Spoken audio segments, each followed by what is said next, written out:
안녕 친구들. 이번에는 가수 박상철에 대해 이야기해 볼게요.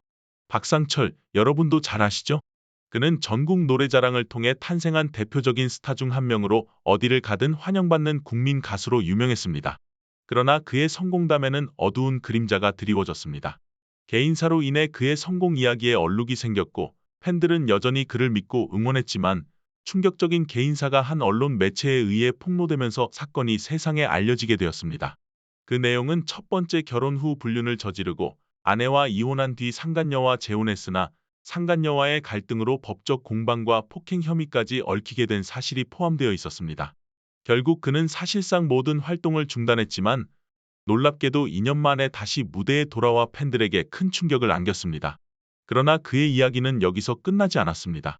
한때 대스타였던 그가 옥탑방에서 생활하며 극심한 어려움을 겪었던 일과 후배 가수 임영웅과의 에피소드도 공개되면서 큰 화제가 되었죠. 이렇게 파란만장한 그의 인생 이야기와 성공담을 함께 알아보겠습니다. 박상철의 성공 이야기를 빼놓을 수 없는데요. 그는 고등학교를 졸업한 후 겨우 19살의 어린 나이에 가수가 되고자 하는 꿈을 품고 무작정 서울로 올라왔습니다. 그러나 박상철의 음악 꿈은 쉽게 이루어지지 않았습니다. 미장 일을 하고 공장에서 돈을 모으며 생활하던 그는 충무로에서 우연히 만난 작곡가에게 1,000만 원을 주면 정식 가수로 데뷔시켜 주겠다는 제안을 받았지만 결국 사기를 당하고 말았습니다. 그 결과 박상철은 충무로 지역 내에서 경비원으로 일하며 생활비를 벌거나 건물 계단이나 지하철역에서 노숙 생활을 하며 깊은 절망에 빠져 있었습니다. 심지어는 극단적인 선택까지 고민할 정도로 어려운 시기를 보냈습니다. 하지만 다행히도 우연히 만난 한 중년 노숙자의 말에 감동받아 다시 새로운 도전을 시작할 용기를 얻었습니다. 박상철은 그 노숙자의 도움 덕분에 1993년 강원도에서 열린 전국 노래자랑에 참가하게 되었고 이를 통해 가수로서 화려한 데뷔를 하게 되었습니다. 이때부터 그는 전국 노래자랑을 통해 인맥을 쌓고 기획사와 연결되는 기회를 얻으며 본격적으로 가수 활동을 시작할 수 있었습니다. 그의 끊임없는 노력과 인내 끝에 스타의 반열에 오른 이야기는 정말 감동적입니다.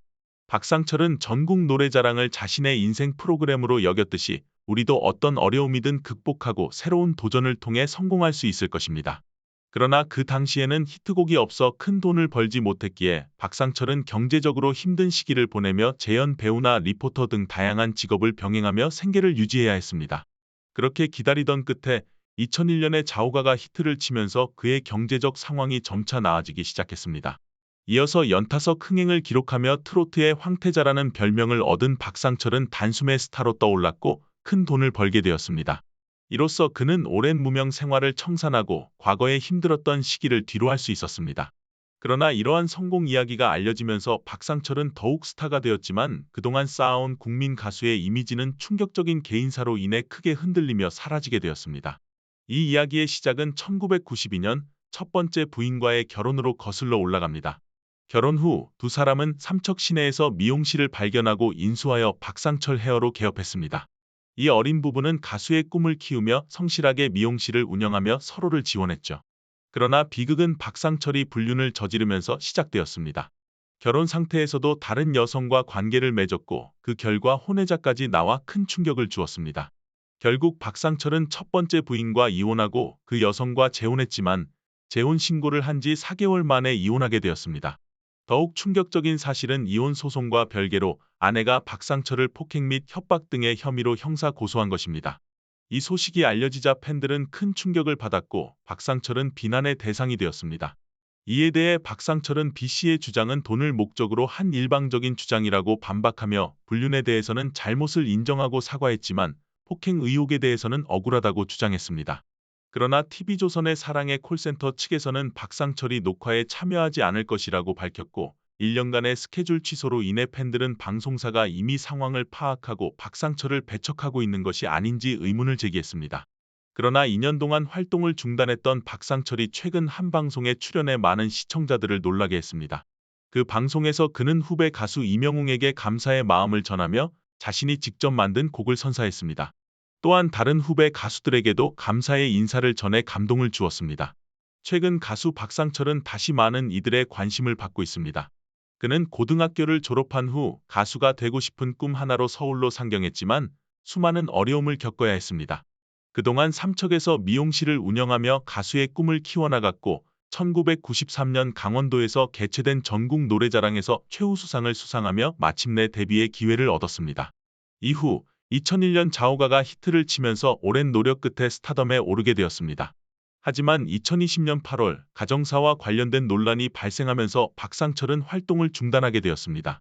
이후 2년 동안 잠적했던 그는 2022년부터 다시 전국 노래자랑, 더 트롯쇼와 같은 가요 프로그램에서 모습을 드러내며 팬들과의 만남을 이어가고 있습니다.